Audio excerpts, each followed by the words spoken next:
Stu and Dave Do America present Vegan versus Slim Jim. Yes, I'm a vegan. Yes, I eat meat. Yes, we exist.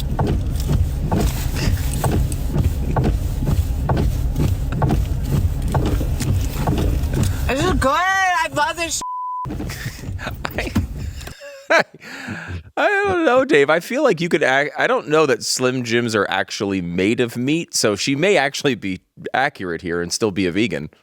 You make a good point. Also, I am a member of PETA, but I only wear coats made of baby seals that I club. So I totally understand where she's coming from. Everything makes perfect sense in this world, Dave, including our politics. We have election night tonight. We want to go into that a little bit. Let's do the primary election madness.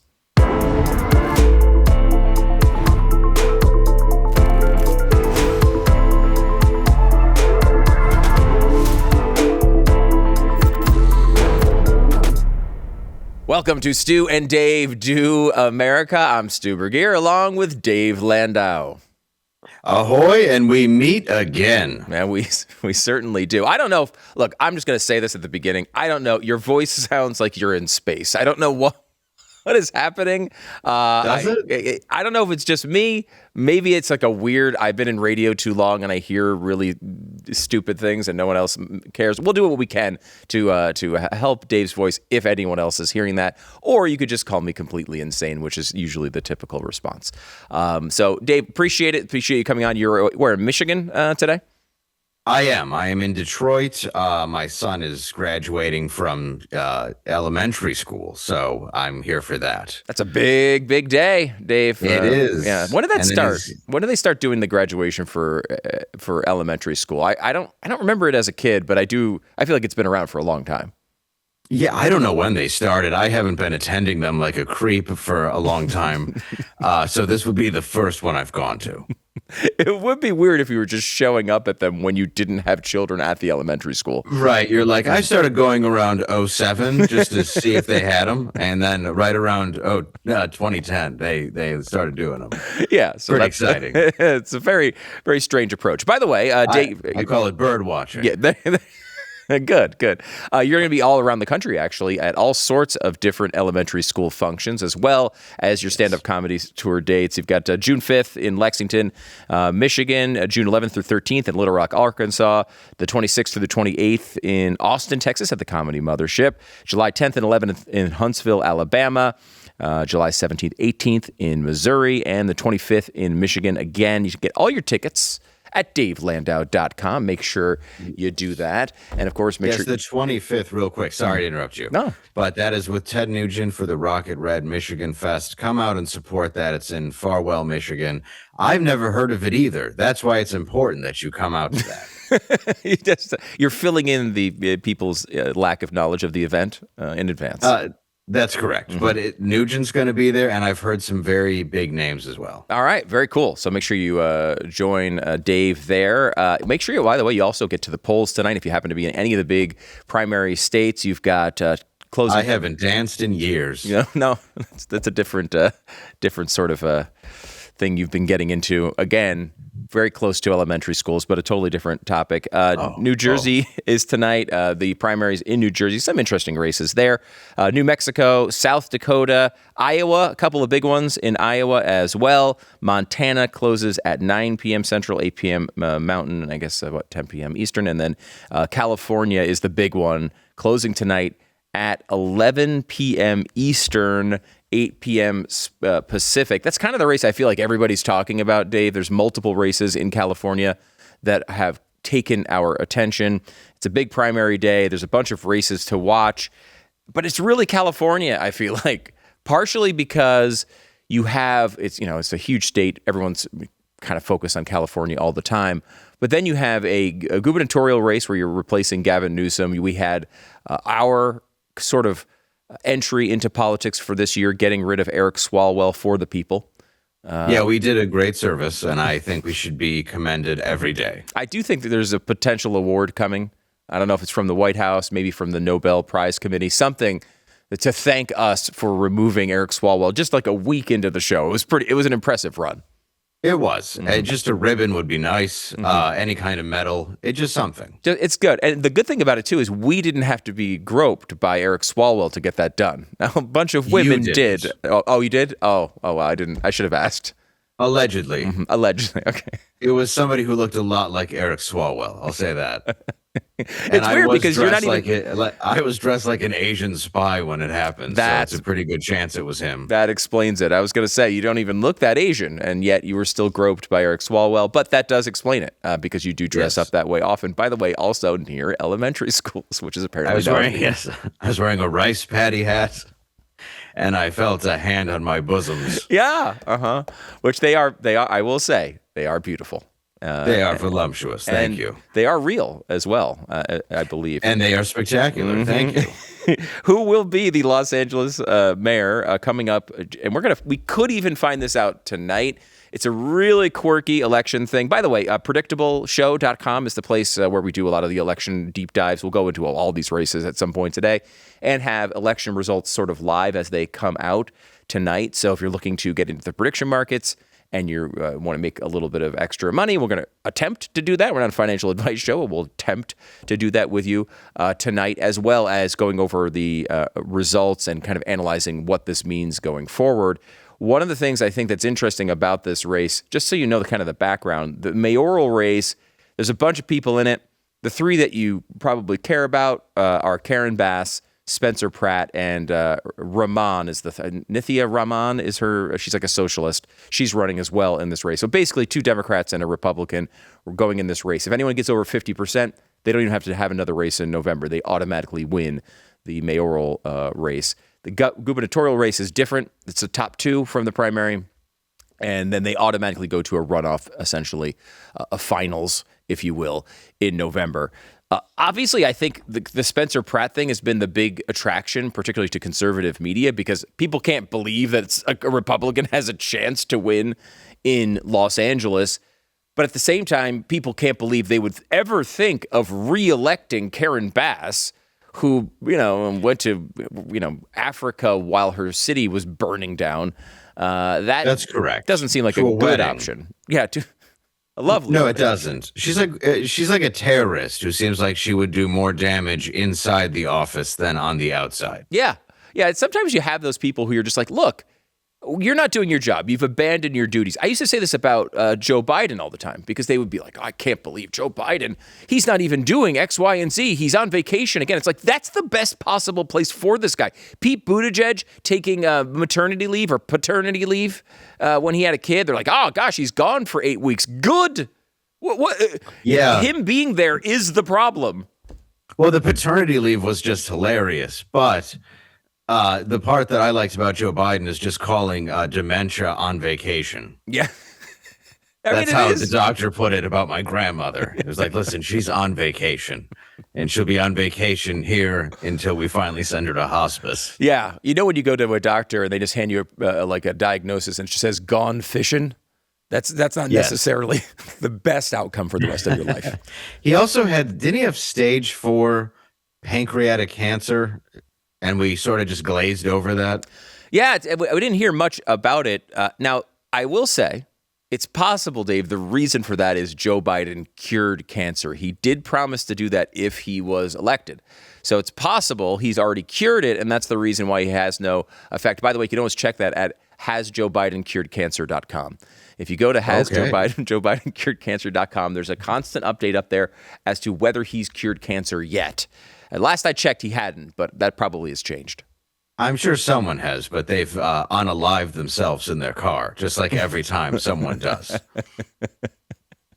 Oh, yes, the good old medical skepticism that people come to this program for, right there from Dave Landau. It's kind of, I would say, a hallmark of this program, Dave. I watched the movie Medicine Man with Sean Connery. It's in there. It's in there. It's in there. It's happening.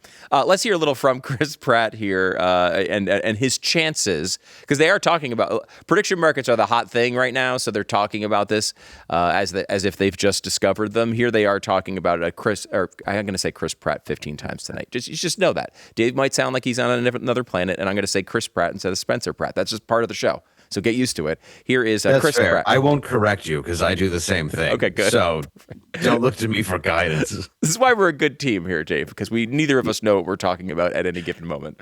Exactly. Here is Spencer Pratt, or at least his chances. This is coming from CNN, by the way. Chances are up significantly over the last few months. You know, you go back a few months ago, February 26th, he had just a 7% chance. What is that? That's 5 plus 2. Now it's up like a rocket. There's a pretty decent chance of it. It's now up over a quarter, a 27% chance. So those who dismiss Pratt's chances, well, you got another thing coming because he's got a realistic shot of winning this thing. There you go. That's Harriet. I like Harriet, and I love it. He has a lot of energy. He's like one of the few people on CNN I can actually take. But he is correct. 5 plus 2 is 7. That's confirmed, Dave. I was impressed by the math. Also, if CNN's saying 27%, is it like an 87%? Is it much higher than they're saying? I'm very skeptical about that number now. Yeah, well, they are just quoting, I think, prediction markets there. I'm not sure who they might partner with, Kalshi or Polymarket. I'm not sure, but they were trying. That's about where it is. You know, of course, this is my other job here with Predictable with Stu. By the way, on YouTube at Predictable Show.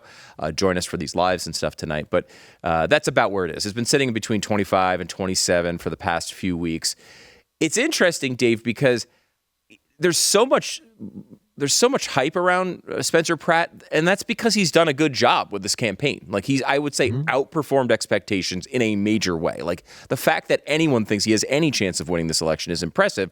This is a place, if you don't know, where Donald Trump lost this election by over 40 points in 2024 in an election that Donald Trump won, right? So to come in as a Republican and try to win in this area is near impossible. Almost everything has to go your way. And with Pratt, a lot of it has, right? Like you have to have a completely incompetent opponent, for example.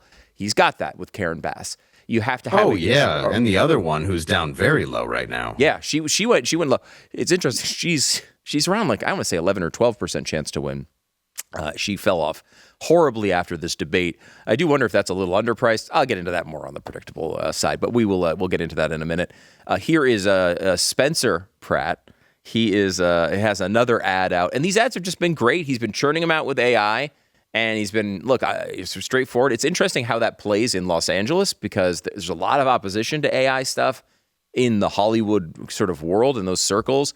But this is sort of a different animal. He's just running with it, and they've been really, really effective. Watch. Honey, we need to talk. We saw the things you've been searching online.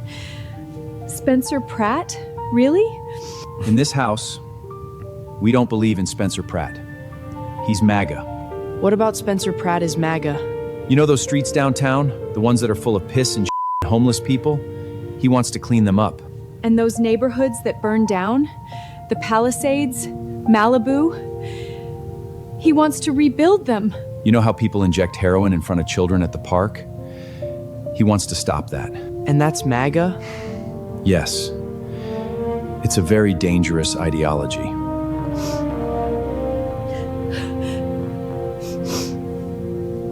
Save LA, vote Spencer Pratt is the text. I mean, there's still that weird uncanny valley thing going on with the AI, but he's just really good at the messaging here. Like, you shouldn't be embarrassed to vote for a guy who wants to clean up your streets.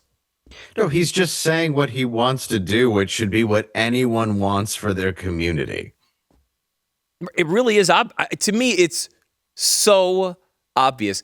Like in a different election world, like let's say Karen Bass wasn't running for re-election and there's just a normal Democrat was running and they said, look, they would say the same stuff. Karen Bass said this. She said she was going to stop homelessness. She said she was going to rebuild the Palisades too, right? They all say it.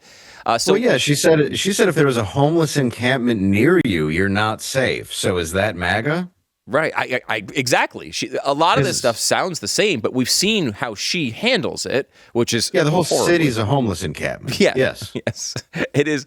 It really is. At least, when you say homeless, parts of it is because there's homeless people. Parts of it is because all the homes have been destroyed. But homeless applies to both scenarios. Oh, yes. There's a lot of reasons people are unhoused is the word they also use to be PC. I don't want to offend anyone who's sitting on a street corner and watching on the phone they have for some reason. Yes, so that they got for free from the government. L.A. Mayor Karen Bass is now acknowledging she's made mistakes, Dave. I know this is shocking. She's trying to get a second term. Remember, another thing I would point out, we mentioned Joe Biden. Yes, Karen Bass is terrible. We should also point out that Karen Bass, Joe Biden was terrible. Karen Bass was on the short list for vice president when they named Kamala Harris. It was a competition. Those were widely seen as 2 of the 3 finalists for that position. So think about how bad Kamala Harris is, and they were like, gosh, she's even better than Karen Bass. That's not even us saying that. That's the Democrats saying it. And I hate to say it, she was better than Karen Bass. God, what a statement. And she's awful. Yeah. And she keeps giving gifts to the Pratt campaign, keeping it alive. Because you could see there should be a flair for some Republican in this particular scenario, and then it should fade away. It's not happening. Spencer Pratt tweeted this. I don't even need to make. She looks like all of the Cosby kids combined, and I don't like it. Every time she pops up on screen. That's a really good description. I don't know why exactly, but you're right. She kind of does look that way. Spencer Pratt tweeted, I don't even need to make campaign ads anymore. Karen and Nithya just keep making them for me. Here is the new one he was referring to here, which is basically an ad for Spencer Pratt. There it is. Will Durant Library on a Monday. Amazing. What is it? Homeless people sleeping basically kind of on top, leaning against the official ballot box, because that's how voting's supposed to happen. You're supposed to drop it over a homeless body as you put your ballot in the ballot box, Dave. It's also made of cardboard, like a kid's lemonade stand is more official than that ballot box. Yeah. That's more of an official business. It is true. We're told, too, that if you don't allow those, you're stopping democracy.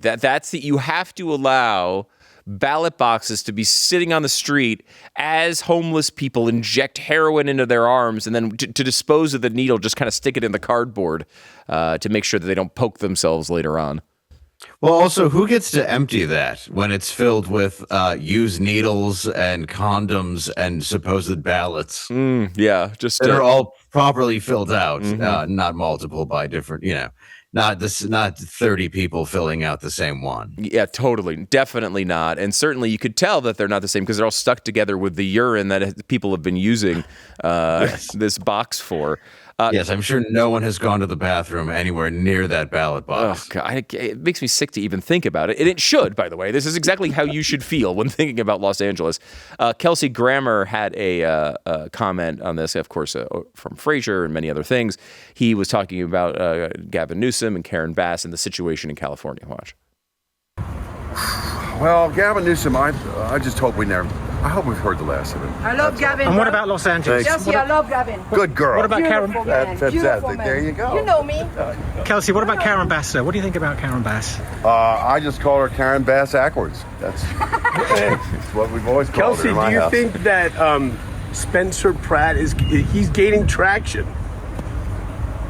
Hey guys, thank you so much. The only really reality. appreciate He's the only guy that's a real option. We know what the rest is going to do. Thanks. That fundamentally, Dave, is the entire election. Like Kelsey Grammer just walking to his car, his PR people trying to shuffle him in. Please don't say anything about politics. And here he is. He's just saying the only obvious true thing, which is Spencer Pratt is the only choice. Everything else is going to turn into disaster. You've already seen it. You've seen these people. You've seen these approaches over and over again. It's gotten you where you are. At least Spencer Pratt gives you a chance at something different, which should be enough for the voters of LA. Well, Kelsey Grammer is a 71-year-old man with 8 kids and a rap sheet. So he can pretty much secure the black vote if they let him speak. Wow. Also a fan of Jesus. I'm just saying. He's not a bad guy to have on your side. Yeah, well, that's true. I will say. I think he's got some street cred. I feel like, Fraser Crane, former host of a Vice show in Seattle. Like, that's the path to street credibility. Well, I'm thinking more of the cocaine and crashing his cars, but sure. Sure. There you go. Yeah, we can talk about when he played the semi-homosexual Frasier. Although I will say, Frasier is one of the best written shows ever. Oh, it was great. Such a funny show. It was funny too because there was like that effeminate nature to their characters, including his brother as well. However, Niles was way more feminine. way more. Yet the entire plot of the show was them just trying to hook up with women. Like the entire plot of the show. That's all it was about all the time. It was a great show. And it circled around their dad, who I'm trying to remember was either a retired police captain or firefighter. Yeah. And couldn't believe that he somehow birthed these two dandies. Yes. It really was a lot of the humor on the show. Was him noticing what we were all noticing as we were watching it. Like, he just couldn't believe that they liked women. He was perplexed by it. Do we have any more time for we could get into the Gavin Newsom thing a little bit. Just quickly here, the way this, again, primary works, top two go to a November sort of finals, if you will. Right now, you've got Steve Hilton, who is a Fox News guy, was a former conservative British politician. Or he was in politics in Britain. He moved here as a U.S. citizen now. He's been kind of near the top of this as the top Republican. There's another Republican, Chad Bianco. Looks like he's not going to make it to the top two. At least that's what polling seems to indicate. And then you have a few Democrats near the top as well. We know Eric Swalwell now gone. You have Tom Steyer, the billionaire hundreds of millions of dollars trying to win the presidency earlier. That failed. Now he's trying to do the same thing in California. And Javier Becerra is the other main guy who was in the, was it Obama administration, Biden administration, kind of a no-name official. You kind of think he's interesting maybe to Californians after they saw Swalwell. Like, they don't want anyone who could possibly have any controversy after that situation. And Becerra might be the most boring person in America. I would agree. Yeah. I don't know that that one's not as exciting, I feel like, as spicy as the LA situation. But it is a big race. I mean, we're talking about a massive part of our economy with California. If you got a Steve Hilton in there somehow, would make a real difference, not only to California, but also the country. I just have no faith in California voters to do such a thing. Well, I think, too, I don't know. I have more faith in California, the state, weirdly enough, than the city of L.A. But I think we're going to see with Spencer Pratt if that changes. I mean, more and more people are coming out to endorse Spencer. I mean, even now with, like, you just saw Kelsey Grammer, I just saw online, it was like the guy who created Entourage, which, I mean, I'm not shocked. It's, a show that was about Mark Wahlberg, whatever. But, he's Catholic. He doesn't really hide any of that stuff. So I am curious if the state, because I know there are a lot of people in the state that are really tired of it. Yeah. So I'm wondering if that does switch a bit. And I know Gavin Newsom just makes himself look worse and worse constantly. He really does, as he lines up for a presidential run that we're going to have to all deal with here in the next coming years.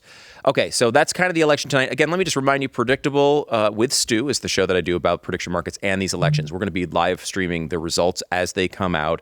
It's all throughout the night. So we'll be on a bunch of times probably tonight. Go to youtube.com/@predictableshow or predictableshow.com, where we also have the Substack. We write about these things all the time as well. That's a big thing coming up tonight. And we also have another story about politics, which is interesting. A congressman has gone missing, it seems. It is a very bizarre story with a bunch of different offshoots on it. We'll tell you about it coming up next.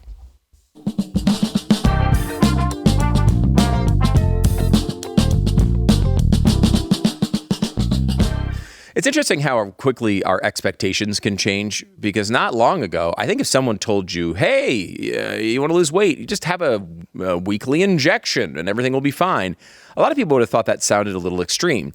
Today, it's really common, and you can hardly watch television without watching an ad for one of those products. There's a reason that people want them, though, is because they want results. And there are a lot of people out there, though, that maybe would want the results without all of that going on. They don't want the injections. They want something that maybe fits into the routine a little bit better than injecting yourself with something. If you want that approach, I think you'll like Lean. Lean is a doctor-formulated supplement. It is designed to support weight loss by helping to balance blood sugar, curb your appetite, and encourage your body to burn stored fat for energy. It is specifically designed for people who, have more than just a few pounds to lose and who are looking for a more sustainable path going forward. You can get started now with 20% off and free rush shipping, so you can add Lean to your healthy diet as soon as possible if you go to takelean.com. Enter the code Stu and Dave for your discount. The promo code is Stu and Dave, all one word, at takelean.com. Takelean.com. The code is Stu and Dave. As we mentioned earlier, the primaries are today. The first polls close in New Jersey at 7 p.m. Local time. I will say we can make our first call of the evening. We now have officially Kean Jr. will win his primary in New Jersey. This is true. We know this because he's running unopposed in the Republican primary, so he's definitely going to win.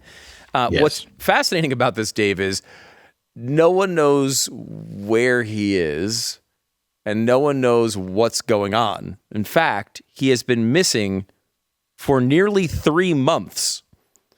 Wow. Now, I don't know what this says about your relevance in this world if you could just go away for 3 months and everyone's like, is he gone? I didn't know. He has not taken a vote since March 5th. It's the last time he took a vote. No one knows where he is other than just a couple of little blurbs that he's come out with. We do think he's alive because he's apparently done a couple of interviews.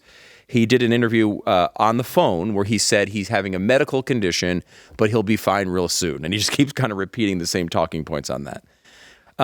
The headline from the New York Times is, "A congressman was suddenly absent, so we looked and looked. The mystery of Kean Jr. Will it be solved today? Will he come out and vote for himself, for example? We really don't know. There's no opposition for him. He doesn't really need to. Yeah, he doesn't really need to because he's going to win anyway. We, of course, hope that everything's okay with the guy. Like, we really don't know. He said he believes his doctor said he's going to be okay soon. That's what we know. What's really strange about this, Dave, is not only the fact that this could happen, that no one really knows, but also the way the media has handled this. Because there have been media requests and stories about trying to figure out what is going on. The New York Times wrote this piece today. I was mesmerized by it because it's just a story about how awesome they are at journalism. Just like self-praise about all the things that they did to try to solve this for us. Can I go through some of these for you here, Dave? Yes, I just want to say real quick, I can't blame him for not showing up to Congress, and I think 534 other members could do the same. Yes, please. If it just runs perfectly fine with no one knowing where you are, I don't think we need to be paying these people all this money, but please. Yeah. It's one of those situations where I think it was John Stossel did a report about this years ago, where it was a town, I think in Europe, where they had they had a problem with their traffic lights. And then one day they were just like, we have to get rid of these things for now. Like, everybody do your best. Like, we have a few days. And then they realized after a few days that people were just smart enough to not run into each other and everything ran better. And I feel like that could be what happened with Congress if they all just sort of abandoned us. Right. I think we'd figure it out. Yeah. I think we'd somehow have lots of money. Like everyone would all of a sudden be rich. Like our government would be running really efficiently. No one would understand why, but I do feel like that's part of the problem. I think the same thing you could say about journalists in most situations. This is what they say they did. I'll try to go through as much of this as I can because it's a decent list. Late April, the Times filed a request under New Jersey's Open Public Records Act with the police department in Westfield, New Jersey, where he lives. Were there any calls to 911 or emergency services from his address? There were not. Every political campaign files a list of donors. They called more than a dozen of the donors, including a former Republican mayor that had donated to his campaign, asked about any of their condition. None of the people they called knew anything about his condition at all. In April, they visited his house in Westfield, New Jersey several times. Some neighbors said they had not seen him, so they're asking neighbors as well, or they haven't noticed any changes at the house. All declined to be quoted. They knocked on the door. It went unanswered. They went into... I'm sure he's got landscapers, though. Yeah, you'd think, right? Maybe they could ask that. Yeah, they're like, well, the mail's piled up and the dog looks very full. Yeah, it's funny that you... It's a healthy meal. A lot of protein from Thomas Kean Jr. apparently. Digging into now again, you made the joke about the mail piling up. Listen, this is from the article. Digging into his disclosures from when he was a state senator. So they went through all this paperwork going back all this time. A reporter found the address of his vacation home in Bay Head, New Jersey. They went there. Bruce Springsteen also has a home there apparently. In May, they paid the house a visit. So they found this address. They went to the visit. Advertising flyers were stuck in the front door. There was a note left in April advising residents to move their cars. It seemed that no one had visited the home for some time. Then they went even deeper. They found out that he owns an estate on Fisher's Island, New York, off the Connecticut coast. Then they went there. They went to the house. The private road was blocked off. They got off. They walked past the private road because pedestrians are allowed to go there. They asked people around. They asked people. They went by a ferry to this community, and they again could not find any details. It's not a nice name to call someone, but that's fine. That's true. It's one of the neighbors. Yeah. I don't know. Look, we don't know the community very well. Okay, fair enough. What seemed especially confounding to reporters, again, I know this is long, but this is intentional for a reason. I'm engrossed. Okay, good. What seems especially confounding to reporters is the fact that Mr. Kean is so well known in the state. His dad was the former governor. Reporters sought out former advisors to Mr. Kean's father, those who ran campaigns against Mr. Kean, Republican Party leaders of counties and municipalities around New Jersey, Democratic Party officials, Mr. Kean's long-term campaign lawyer. Yet despite dozens of phone calls, what do we had 100 different calls and people they've looked up now? Just about. No one had any insight into his condition. A reporter also called 20 hospitals in New Jersey, New York, Virginia, and D.C. None of them had Kean listed as a patient. And then on and on and on and on and on and on and on. He eventually gave a one interview to like a local paper just to say he was alive. You can vote for him. So all of that going forward. And my thought as I'm reading this is that this is like legitimate journalism, Dave. This is what journalists are supposed to do. When there's a question like this, you follow up, you don't give up, you ask questions, you keep going. They got to the end of this and still have not been able to solve it, but real effort put in, real journalism put in. My point here is how did we go through 4 years with a president of the United States who didn't even have meetings with his own cabinet, who was, by all accounts and reporting after the fact, we all knew the guy was completely without mental capacity. Now, we all saw this from afar, but none of these reporters did any of these things to answer any of these questions for 4 years while Joe Biden was president of the United States. Here's some Republican congressman that basically nobody's heard of outside of his state who disappears for several weeks, and they've got dozens of reporters dedicated to it. They've made hundreds of phone calls. They've gone to every coastline community on the eastern seaboard to solve this problem, but none of them seem to care when a Democrat had a president in office without a brain. Well, I think the one was just we already knew. It had been solved and nobody wanted to admit it. We had already seen stunt doubles. There was one that was a good foot taller than the real Joe Biden. That was my favorite, when he was boarding a helicopter and all of a sudden had posture. That was amazing. Yeah, I think there was just, there were so many bloopers with him that if Chevy Chase was like, if it was that era of SNL, he would have been falling onto like the Christmas tree and doing like those gags. Mm-hmm. It was unbelievable. I think it was just deliberately ignoring it. And this guy, they're like, is he a real person? Is this an actual human being that exists? Or are we just is it just a name? Because maybe it is. Maybe it's some kid who just was messing around and like got all these loans, made a fake ID, and just started playing around like the movie Blank Check, and then just all of a sudden became a congressman. We don't know. That's just as likely, apparently, as the real story, which That is guy incredible. could be dead in his house, and it just could be some kid doing nothing, which, by the way, is actually doing more than most of Congress. You are 100% right on that. And Which is why they noticed. They're like, where's this guy who's making some waves by not doing anything? He hasn't voted the wrong way in 3 months. It's strange. It's incredible. You're, of course, right, Dave. I mean, this is all because they didn't want to know. They didn't want to tell us about what was going on with Biden at the time. They wanted to hide it from us. You point out SNL. I mean, kind of the same thing happened with comedians. They couldn't find any comedy about this guy for a long time outside of the world of Dave Landau and, I don't know, Shane Gillis and Dana Carvey. There was a few who did a good job in that era, but there are very, very few. All the journalists took vacations. All the comedians took vacations. None of them could find anything funny about this guy. And I guess I'm excited to know that journalism can still exist. It's still a thing that is possible. But man, we missed it for a whole era there with Joe Biden. Yes, we did. But this is kind of a fun Woodward and Bernstein caper to come up with nothing. Yeah. We went to every house. We met every donor. We called 20 hospitals. And what'd you find out?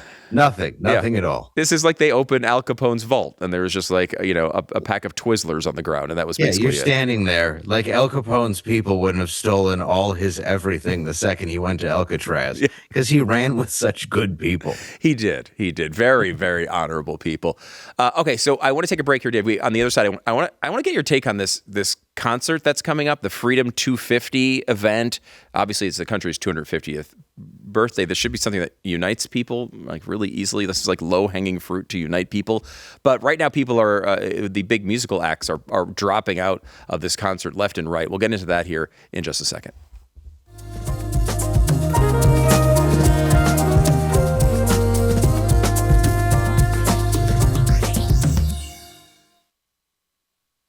So you think the 250th birthday of our country, this big anniversary, is going to be something that brought everybody together. I mean, I was born in 1976, and that was the 200th birthday. And like every adult for my entire childhood said I was a bicentennial baby. That was like a big thing. Bisexual baby. To call it that early is extremely inappropriate. There were signs. It wasn't that difficult. But like it's one of those things where that was a big deal. Like that was a unifying event for the country, the bicentennial. And now we're at 250. It should be the same, right? It should be one of those situations where you look past whether you like Donald Trump or not. You look past whether you think that the country is doing a good job in government. And we just say, hey, like this is a great place and we've done a lot of great things and let's be happy for once. That's supposed to happen this summer. They had this big concert planned called the Freedom 250 concert in D.C. And all, you can say all these things about Trump. I know that a lot of the people on the left don't like him, but one thing about it is he really likes the spectacle and wants to celebrate this country, which is, I think, one of the reasons why a good portion of the country likes him. Even if they don't like his policies, they might not like his mean tweeting or whatever, at least the guy seems to like the place he's president of, which is rare, honestly, in recent memory. So this is going on, Freedom 250, but all the acts are like pulling out. Now, I will say, when I saw the concert lineup, which for rock stars is pretty rare. Yeah.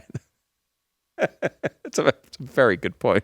These guys never pull out. They do not. Like actors. You got Al Pacino. He's like an 80-something-year-old having kids. Yeah. I mean, look, that's if you can pull that off, congratulations. I can't even imagine being interested in such things. I don't think there is. I think they're just lying to that guy. Yeah, it's probably true. Hey, another baby showed up. Congratulations, you did it. You did it. I think Paul McCartney's having a kid. Yeah, like there's a bunch of them where it's like, what are you doing? Yeah, at some point, don't you just lose interest? I guess is my main concern here. I'm impressed, apparently. Well, you're not going to play catch with them. It's just you're going to be some guy who you think is your grandpa when he dies on your 5th birthday. It's true. It is. It's not. I don't know. The future not necessarily so bright. No, but a little late, especially if you think you need a dad, which I think is a good thing. It's good to have a dad. It is. So this concert, Dave, they announced 9 acts, and I will be honest with you, when I did see the list of 9, I wasn't blown away by the star power let's say, in the year 2026. No, I never am. No. So this is, we now have a new, the people who have pulled out are Bret Michaels, which, as you point out, not common for him, I'm sure. No. But then also Morris. I feel like if you're Bret Michaels, you're not allowed to be better than anything. Yeah, right. You can't keep your wig on with a do-rag for 30 years and pretend you're better than something. You have to play, like, if you play a half, not even half, let's be honest. If you play a quarter-packed casino and those are his options. That's not acceptable. Right. Sorry, but it's a very strange thing, especially because you, I would assume, agreed to the event, right? Like at some point you agreed to the event and said, yes, I will do this. What an honor. We're honoring a country, whatever. Great. And then as soon as it comes out publicly. The country that afforded you Rock of Love on VH1. Yes. They gave you a whole second career. I don't know that you deserve the first one, frankly. I've never a Poison guy myself. No. You know, I don't know. So he's not going to do the concert. He joins, listen to this lineup. Morris Day, yep. The question mark is what I would put after that, frankly. Then Young MC, who I do know, but Bust a Move was a long time ago, and I don't think there was a follow-up single. So I think that was kind of that. Then you have the one song. Yeah, the Commodores, who are a big act, but you know it's been a while, but now they've pulled out as well. I love the Commodores. I'm surprised. Okay. Mm-hmm. Martina McBride, who big country star, but you know, again, like kind of a traditional conservative maybe event participant. She's now pulled out as well. Now, I don't want to put you on the edge of your seat too much here, Dave, but it is true that CNC Music Factory frontman Freedom Williams has said he is uncertain as to whether he will attend now. So that's to be fair, CNC are dead, and he is the Music Factory. Yes, and he did a video yelling in the bathroom. So I don't know. I guess we'll also be on the edge of our seats waiting to see if 1/3 of CNC Music Factory show up. That's all on the edge of the seat for that one. And sing their hit, Google It. Yeah, it's a great song. Yeah, and when you Google it, you'll remember it. It's a good tune. By the way, I think there's Google 2 or 3 hits from CNC. I think we they did have a few. I don't want to disparage the Music Factory. Yes, but I don't know that the show's longer than, let's say, 8 minutes. That's about what we have there. So far, yeah, we're at about 10. Yeah. Flo Rida, by the way, has not commented whether he will come back out. He's had a lot of hits, but again, and maybe not in his prime at the moment as far as the career goes. And then the only two that say they will go through with a gig are Vanilla Ice and not the entire group of Milli Vanilli, because I believe one of them, sadly, we've lost. One of them was bullied into unaliving himself. Yes, I believe that's actually pretty much true. So the one that is left to lip sync, even though I believe there was a scandal behind the lip syncing that they didn't really. I don't even know what it was. Maybe they did, maybe they didn't. But yeah, the one that didn't unalive himself will still be there. Yes, he will be there. Fab. That's Fab. Please welcome Vanilli. Yeah. Vanilli and Vanilla are the two that they have.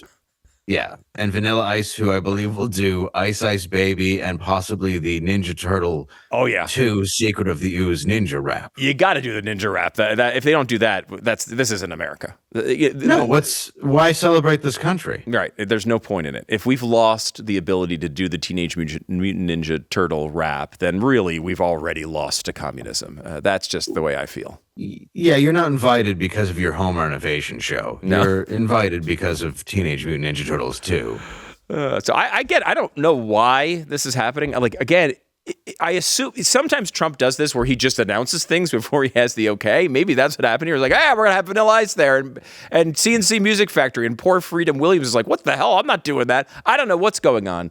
But something very strange is going on. We'll follow this closely to see if either Vanilla Ice or Vanilli drop out. Milli Vanilli. Yeah.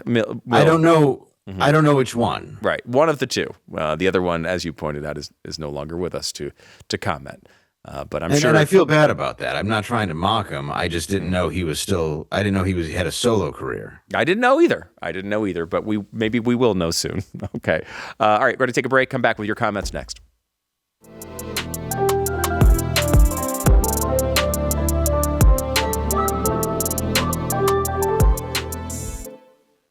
This question came in. How the heck do you guys get Hunter Biden? It's a great one. You can find the answer on our YouTube page. Don't miss it.